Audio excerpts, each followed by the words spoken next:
সফলদন্ডি এই নামটা যতবারে শুনি ততবারে চোখের সামনে ভেসে ওঠে বিশাল নদী, বায়ুবিদ্যুতের বড় বড় টারবাইন আর সামুদ্রিক সব তরতাজা খাবার। আমার দেখা এটাই একমাত্র জায়গা যেখানে মানুষরা সমুদ্রের প্রতিটা জিনিস খেয়ে থাকে, আর আমি ওই বিষয়গুলো খুব বেশি উপভোগ করি। হ্যালো বন্ধুরা, কেমন আছেন সবাই? আমি অনেক ভালো আছি। কিছুদিন আগে আসছিলাম সফলদন্ডি, আর আজকে আপনাদের বৌদিদের স্টাইলে কিছু রান্না করে দেখাবো। তাই ভিডিওটি না টেনে সম্পূর্ণ দেখবেন। আশা করি ভিডিওটি আপনাদের অনেক অনেক বেশি ভালো লাগবে। সকালে উঠে রান্না নিয়ে ব্যস্ত হয়ে পড়ি, কারণ আজকে আমার প্রিয় খাবারগুলি রান্না হবে। তার মধ্যে থাকবে পোয়া মাছের টক ঝাল, পুঁইশাক, ঝিনুক, চাল কুমড়ার সাথে শুটকি, আর হচ্ছে বড় কোরাল মাছের পেটি। আর তাদের মশলা চাটা খাবার আমার অনেক বেশি ভালো লাগে। আপনারা যেন অবাক হবেন, আজকে আমি আর আপনাদের বৌদি মিলে যা রান্না করব সেগুলো একটাতেও কোনো প্রকার মশলা দেওয়া হবে না, এবং তেলের পরিমাণও থাকবে অনেক কম। মশলার পরিবর্তে তারা হালকা তেল, মরিচ আর তেঁতুল রস, ব্যাস এইটুকুই। আজকে আমিও চাল কুমড়ার সাথে টক ঝাল, শুটকি এবং তেঁতুল টক দিয়ে মাছ রান্না করব। প্রথমে চাল কুমড়াগুলো ফালি ফালি করে কেটে নিলাম। এখন কেটে নিব সামুদ্রিক লাল পোয়া মাছ। এই সামুদ্রিক লাল পোয়া মাছটির স্বাদ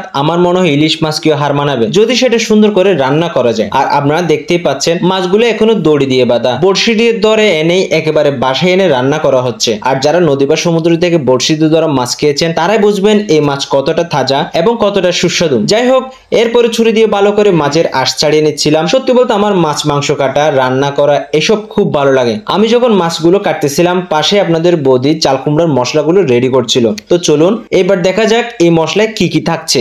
মশলাতে ছিল কাঁচামরিচ, চিংড়ি নাপ্পি বা সিদল, এরপর আদা, তেঁতুল, লবণ, টেস্টিং সল্ট, এইটুকুই। এবার এগুলোকে ভালোভাবে পেস্ট করে নিলেই মশলা রেডি। আর যাদের অতিরিক্ত মশলা খাওয়ার অভ্যাস তারা এইভাবে একবার রান্না করে খেয়ে দেখেন, সত্যি এই রান্নার প্রেমে পড়ে যাবেন। আর চাল কুমড়ার তরকারিতে আরেকটু ফ্লেভারের জন্য পাতা মাছের শুটকি ইউজ করব, তাই মাছগুলো কেটে ভালোভাবে ধুয়ে নিতে হবে। আর মাছগুলো যেহেতু অনেক ছোট, তাই একটা একটা করে মাছের আঁশগুলো ছাড়িয়ে নিতে হবে। মাছ ধোয়া শেষে পেস্ট করা মশলা আর মাছগুলো একসাথে মিশিয়ে কাঁচা তেল দিয়ে চুলায় তুলে দিলেই রান্না শেষ। আর আমার সাথে পথে ঘাটে অনেকেরই দেখা হয়, সবার এক প্রশ্ন, ভাই আপনি এই পরিবেশের সাথে কিভাবে মানিয়ে নিয়েছেন এবং এইসব খাবারে আপনার কোনো সমস্যা হয় কিনা? আসলে আমার এমন খাদ্যাভ্যাস এবং তাদের আচার ব্যবহারের সাথে নিজেকে মানিয়ে নিতে একটুও কষ্ট হয়নি, কারণ আমি খুব ছোটবেলা থেকে এইসবে অভ্যস্ত। যেমন পাহাড়ি জিরিতে ঘুরে বেড়ানো, জমে যাওয়া, সেদ্ধ করে খাওয়া, এমনকি জিরি থেকে কাঁকড়া আর শামুক ধরে পোড়া দিয়ে খাওয়ার অভিজ্ঞতা আছে আমার, তাই আমার তেমন কোনো অসুবিধা হয় না। আর এখন যে জিনিসটি দেখতে পাচ্ছেন এটা হচ্ছে বড় কোরাল মাছের পেটি। আমরা যেমন গরুর বুড়ি খাই, সেম সেভাবেই এই মাছের পেটি নেওয়া হয়। আর মাছ যতই বড় হবে পেটিও তত মজা হয়। যাই হোক, এবার একটা একটা চুলায় তুলে দিলাম, কিন্তু ফোনে চার্জ শেষ হয়ে তরকারি কষানোর ভিডিওটা করতে পারিনি। রান্না শেষে সবাই মিলে খেতে বসলাম, আর আজকে হয়তো এই তরকারি দিয়ে 4 প্লেট ভাত অনায়াসে খাওয়া যাবে। আর আপনাদের মধ্যে কার কার এরকম অল্প মশলার তরকারি ভালো লাগে অবশ্যই কমেন্ট করে জানাবেন। আর খুব শীঘ্র নদীতে গিয়ে খাওয়ার ঝিনুক কিভাবে সংগ্রহ করা হয় সেটা নিয়ে ব্লগ আসতেছে, তাই পেজে একটা ফলো দিয়ে পরিবারের সদস্য হয়ে যান। আর ভিডিওটি ভালো লাগলে